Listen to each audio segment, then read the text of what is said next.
And yeah, people, and welcome to another episode. I think this is Agent is what episode Number four. four. There's four. Four counting, but we call it a quad. A quarter what? This is the quad episode. The quad Quadrisode. This is the quad Or well, he put him out. I didn't mean if he put him out back tonight. Here, We custom. bring Brasstacks to the boiler room. I want to welcome a Beijing. Now, when I say Beijing, I mean some boy that I ain't know. But you know if I'm in America, when he used to shout me, I think, and is a friend on Facebook. No, I got associates on Facebook and I got friends. There's one of my friends. You understand? I want to welcome my Beijing Corey Lane of the Brasstacks fame to the show, boy. This boiler room government. The boiler room. Yeah. It is down to the boiler room, not down to Brasstacks. Ah, boy, yeah, my brother, that's how it is. The top can get hot. Yeah, it's top. Red hot top You might tonight. get that this in here. Are ready? You ready? Yeah, let me go, my brother. So yeah, my brother, I reach out to you. I tell you, well, you know, I do want a little show me and my Beijing agent, along with my Beijing need. You know what I mean? And you say, well, yo, when the message you will say, Idea. the money even ask, well, wait, about what party shooting nothing. I could have said we shooting my car, Pepper Island. He would have said, be here. You understand? And he there now. So my brother Corey, welcome to the show, my brother. Thanks for having me, man. Yeah, my Thanks. brother. Always try to link up with the real people. Why so eager to be here? Because you was taught on a regular. Right, correct. You was always in front of a microphone. I guess what it is, right? When I know Farai, Adrian involved, I know people involved, you know, a lot of the time we surround with a lot of fake people. You understand what I mean? A lot of times you gotta be so scripted. A lot of times you gotta take it easy. But I know when I come in here, it's time to be real. And we got real problems in this country. Real problems in this country. Real. So let me get down, let me talk about the real thing. So that's why we're so eager to come, because I think we reach a point now where it is time to go and no holds bar. That is the point that we are right now. Point now? We are that. Actually, was at that point a little time back. Well, just want to In before you relation get to a number of things. before you get real rough, I just want to big up on the Nature Farm Ranch. Yes, all yeah, the but time. definitely, I can tell you this year, once I get everything sorted with the computer and thing, I can come and get some pictures and post them up so people can actually see what's going on up there with all the youths. And I want more youths to get involved in Nature Farm Ranch. So anything that you can do, shout me. Definitely.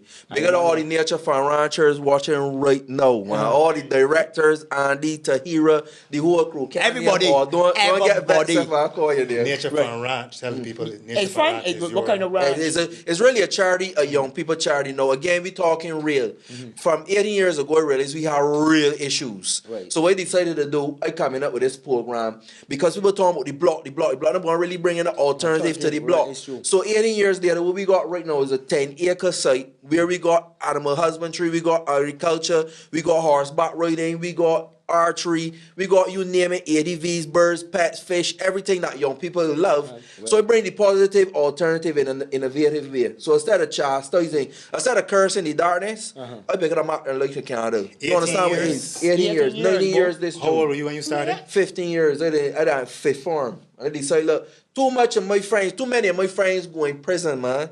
Or dropping out of school again, fight folks, and they came back to school, and they said, this ain't looking good. So that's when they put together this program. So at that date, like what? Let me say about 19 years now. June gave me 19 years. Yeah, boy, First yeah, of June because, gave me 19 years at the plowing out there. We started community first 10 years, but then for the last 8 years or so, now we really went national. We was able to get some land and able to expand the program. It's saying that Barbados need, because we got a lot of young people out there crying out, whether it's for violence, lack of motivation, abuse. We got so many issues, and we just sweep them on the carpet. The carpet so lumpy. Don't walk on our carpet here. Yeah. You think potholes by, you will burst your face walking on our carpet right now, because that carpet lumpy, because we put so many issues on it there over the years. Believe what I tell you, and it coming one of the roots now. I wrote an article a little while back about the failing educational system. And the Minister of Education came and talked about the half-idiots that criticizing the educational system and brought some statistics about CXCs to prove that the education system was not failing. What's your take on that? Oh my goodness. The education system. I think when you look at Barbados, right? Barbados has a very good schooling system. Schooling system to the point where we get high marks because every child in Barbados is given access to three things: a table, a chair, and a teacher. A lot of countries out there cannot afford that. But it must go way further than that. in our system, as I like to say, we grade people on the ability to pick up a pen and to regurgitate. That is why we lack innovation. That is why the business people are crying out. The same system that we had in the 60s, Adrian, to create and build our civil service, we have in 2017 where the civil service is too big. Cannot be a system that is working. And I would like to see the statistics officially, because I spoke to the same Minister of Education in the car park when they talk about education reform, and he said we like to pick up terms. So if the head, the policymakers, beyond the minister now, they do not believe that there needs to be reform in a failing system, where would the reform and change come from? When people like you talking, they go listen. When people like me talking, when people like me, Adrian speaking, you know what I mean? It's people up there that, these people is over. I remember even the same education minister said I was too harsh.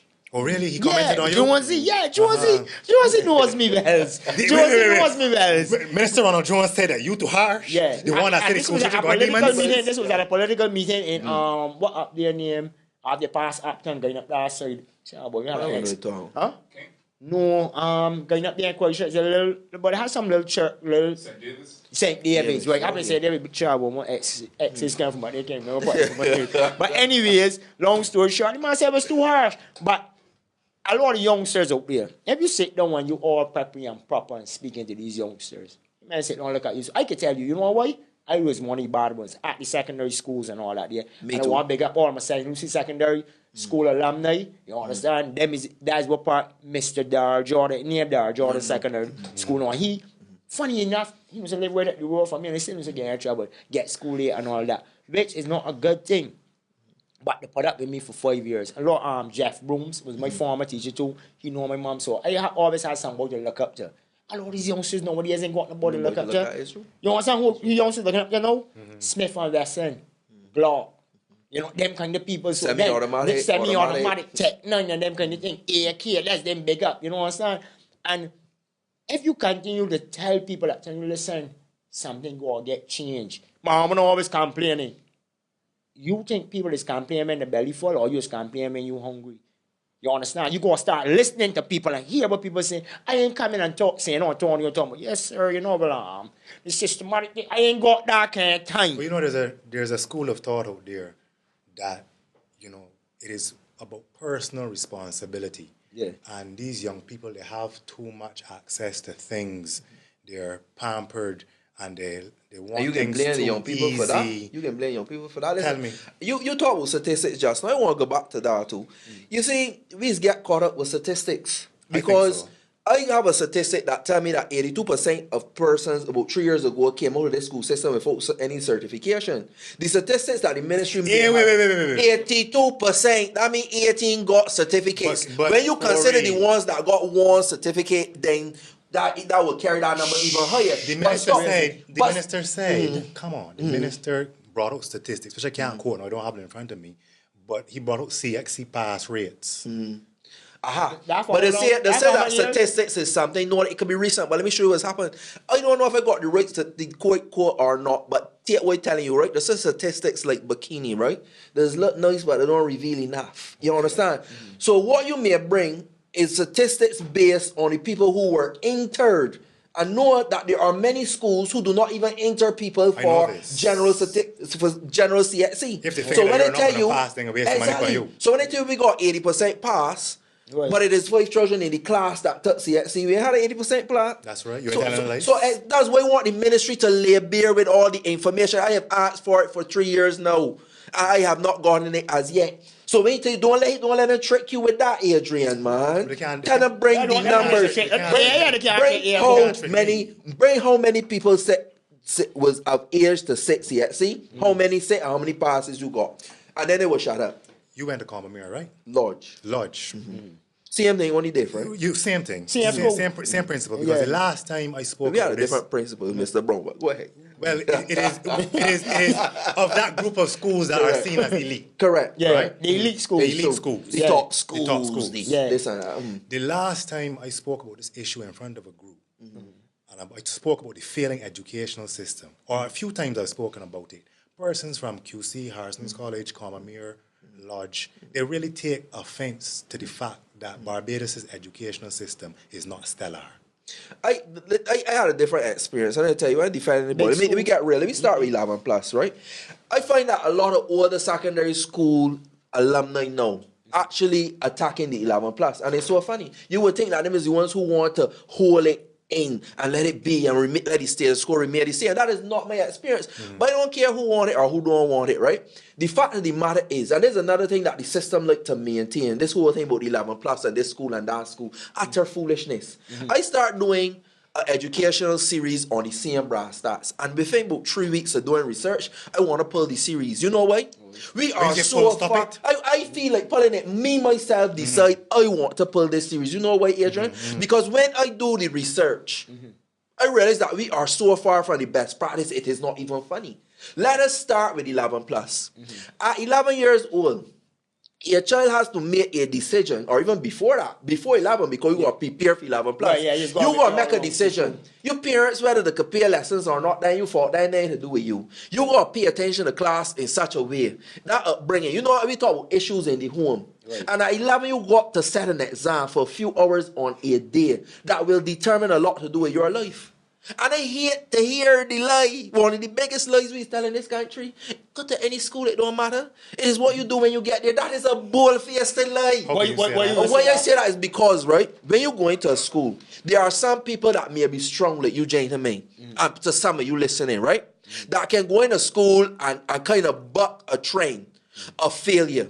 Because the majority of people that go to certain schools that get 10 to 20 and all kind of thing, right, they feel like failures. And it's behave like failures. Right. So sometimes we look at the 1 or 2 or the 20 that get through that system, right? But how many more, countless more after them, before them, and during them does end up as failures, though? We don't want to talk about the hardcore truth in this place, you know. But that is the truth. But the truth is, but yeah, a lot of people don't like to hear that. So you got a class of these high schools that you mentioned, right? With people paying attention and are you in a school that, listen, when I used to go around and do presentations to schools, started doing a lot right now, right? There are certain schools you go and you do not know when it is break, lunch, or home time. The atmosphere is not the same. It's not the same at all. So different schools. I try to make all schools the same. But the whole thing about it is what people look at. They say like me for instance, I say the educational syllabus is the same thing. The CXCs, same thing. But also you go look at what else look at what I start to really look at. Is that a lot of these children, it start from home. Exactly. It is home. But you know, you ever had to do your homework? There's the thing that we're missing that I see. And people say, oh, you're old in this. You had to turn over your book on the back and know from tables, the metric system, and all this on the back of a book. You understand? We remember the biggest selling book in Barbados for school children was the Junior English Revised. You had to have that. That was a necessary thing. You understand? And a lot of that gone. Children feel like you could just take up a phone nowadays, and I think that well, you know, people get children things. But they never wrong. That if you could learn your tables through that, because I want to jump in saying as I used to offer, say you suggest no. You know, you say oh, syllabus is the same. So some children get 90. Some get 50, some can't spell the name, and after 5 years, they got the same test to do. That they sound like science, the one. Well, I would push it forward now. I will push it forward now. Right. If you're already feeling, by the time I get there and tell them, you know what, this is the mentality we have, because 5 years later, or 6 years later, the school that got the top students from the 11 plus is going to pat itself on the back, right? And because those students won the scholarships, as though it's a surprise. When again, the intake. But let me go further. Let me look at the whole 11 plus system. You got children who got to travel by 2 buses all day long, all across the alley, all across in the hickeys and so on. When they got a school right in their backyard. And they got to travel by these ZRs and mini buses that doing the cradle and rocking the dog. And they want to talk about the music. And you get into that. And then some teachers will tell you, and you talk, you know what I'm talking about. Sundays is time to break, time to settle. I know what you're and then it's time for lunch and then home. So what do you learn? You do that over. The whole thing is a mess. And every policy makers can't see it. May the good Lord help us.